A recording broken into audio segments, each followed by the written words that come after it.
We are, of course, looking at a number of key individuals who have started arriving. We saw a short while ago the Deputy Minister of Forestry, Fisheries, as well as the Environment, and that is Narendra Singh there.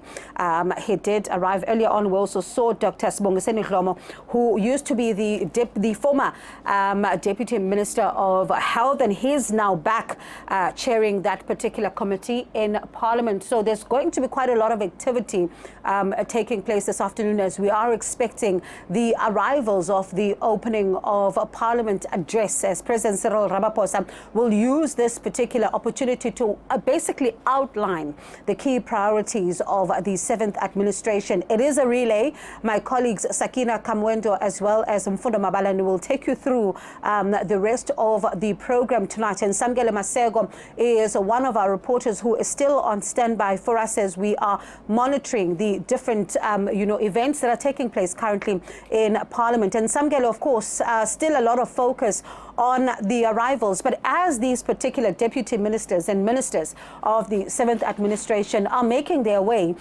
into the parliamentary precinct this afternoon, there's a lot of focus as well on the unity, as we were talking about it, but also at the same time the deliverables, because you listen to a number of South Africans who are speaking to different reporters. They do talk about the fact that they just want services, nothing else but services.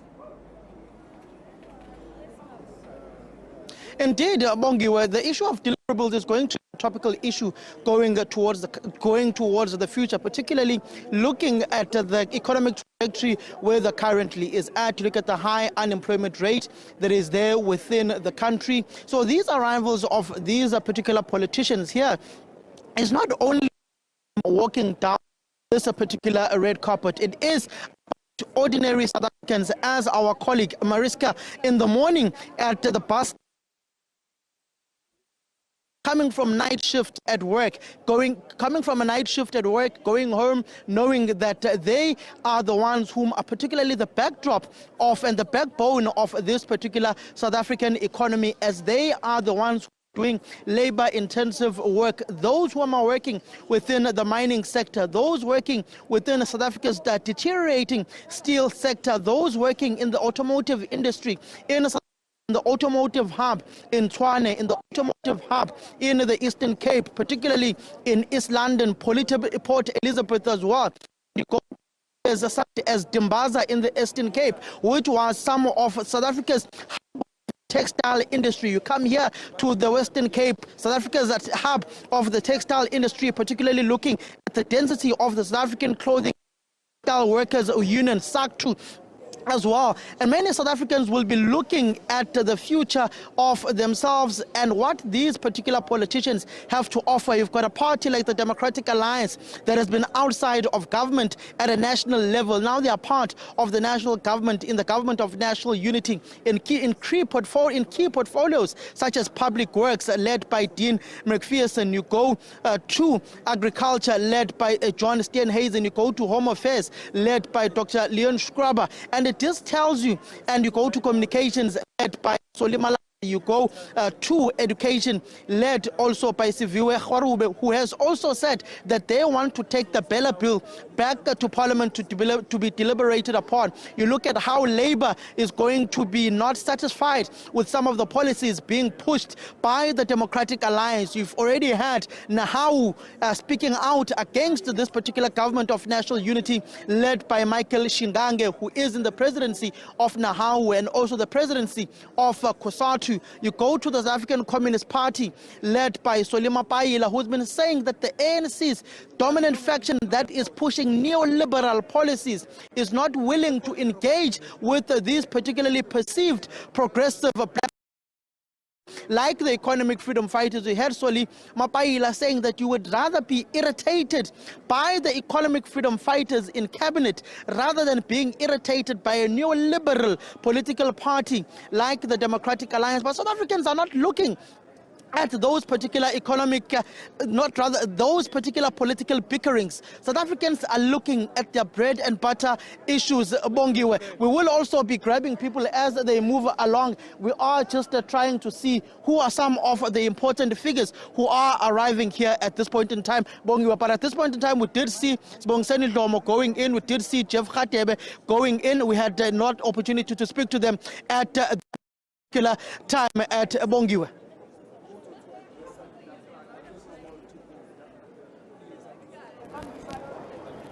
So we are essentially, Bongiwe, in an era where these South Africans are going to be looking in the address of President Cyril Ramaphosa this evening, looking at what the president will be prioritizing in the next 5 years of this particular administration.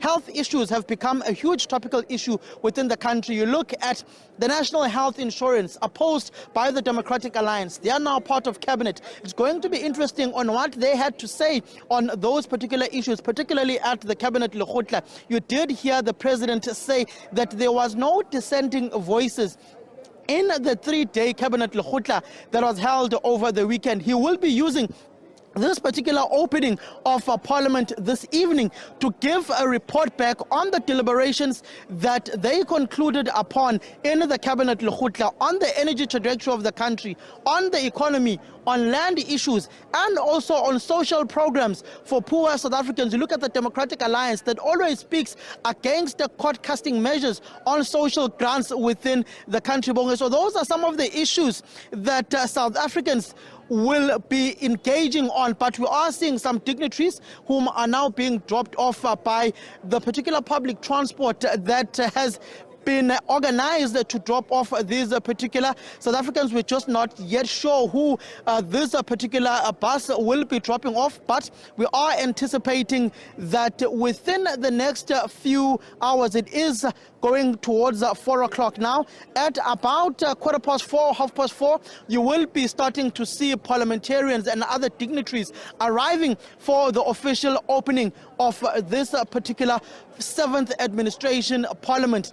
But it's going to be rather interesting because you've got the economic freedom fighters, you've got the MK party, mainly the EFF, that said that they will no longer be entertaining the politics of theatrics that they used to do in parliament. They will no longer be disrupting parliamentary sessions. There will be a constructive opposition that researches, that debates issues. You've also had the MK party leader in the form of former President Jacob Zuma is not a fan of disruptions, particularly knowing that he was disrupted for a number of years as the president of the country by the economic freedom fighters that were shouting issues of Nkandla during the upgrades of his home, pay back the money, and other issues that were essentially being raised by the economic freedom fighters. When President Cyril Ramaphosa came in 2018 as the head of state, they promised to work with him. They promised not to disrupt the president until the Phala Phala Gate came about, and that is when the EFF started changing tune about the incumbent president of the Republic of South Africa. But those are politics of theatrics. But you've got substantive issues that South Africans want to be dealt with. You've got the labor workforce within the country that has not been particularly happy with the increments that they've been getting at a public wage salary and the bargaining processes that have been there, that has seen the unhappiness of Nahawu, that has pit Nahawu and SATU against one another, particularly when it came to the agreements that were signed in the public wage sector. We've got unions within the industrial sector within the country, such as AMCU, such as NUMSA as well, the National Metal Workers of South Africa, that are not particularly happy with the composition of the government of national unity, which will pretty much fragment the labor force, and the voice of the workers will be further segregated and divided going forward. Looking at how divided